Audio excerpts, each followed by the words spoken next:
దేవునికి ఇవ్వాల్సిన స్థానం దేనికి ఇచ్చినా అది నీకు దూరం అయింది. గుర్తుపెట్టుకో, తప్పదు, దేవుడే చేస్తాడు. ఆ గతి నీకు పట్టాలంటే ఓవర్ చేయి, ఒక దారి అవుతావు. వద్దులే నాకెందుకు వచ్చిన లేనిపోయిన గొడవ అనుకుంటావా? మర్యాదగా ఆ చెత్తాచేదాలన్నీ పక్కన పెట్టి దేవునికి కనెక్ట్ అవు. నువ్వు సగం సగం ప్రేమించిన ఆయన నిన్ను సంపూర్ణంగా ప్రేమిస్తున్నాడు. నువ్వు వదిలిన ఆయన వదలడు. ఇప్పుడు అది ప్రాబ్లం.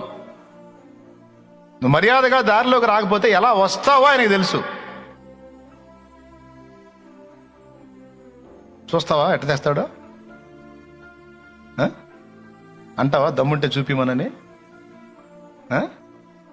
చెప్తా. ఎందుకు వచ్చిన గొడవ? రా, మర్యాదగా దారిలోకి రా, లైన్లోకి రా, కనెక్ట్ అవ్వు, దేవుడికి కనెక్ట్ అవ్వు. దేని గురించి కలత చెందవాకు, ఎవరి మీద ప్రాణాలు పెట్టుకోవాకు, ఎవరిని కూడా నువ్వు నా ప్రాణం అనవాకు, అనకపోయినా లోపల సెంటిమెంట్ పెట్టుకోవాకు, దులిపే.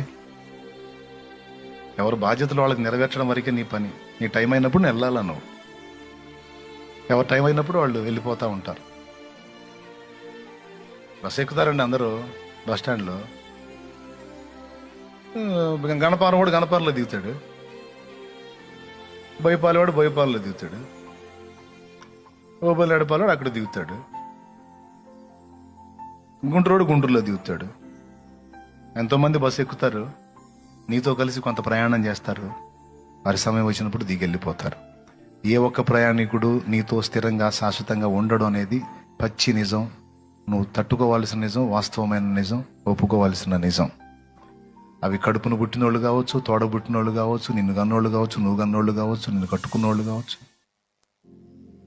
నీకు కొలీగ్స్ కావచ్చు, ఫ్రెండ్స్ కావచ్చు, ఎవరైనా సరే వాళ్ళ టైం వచ్చినంత వరకు నీతో ఉంటారు, ఆవిరిలాగా మాయమవుతారు.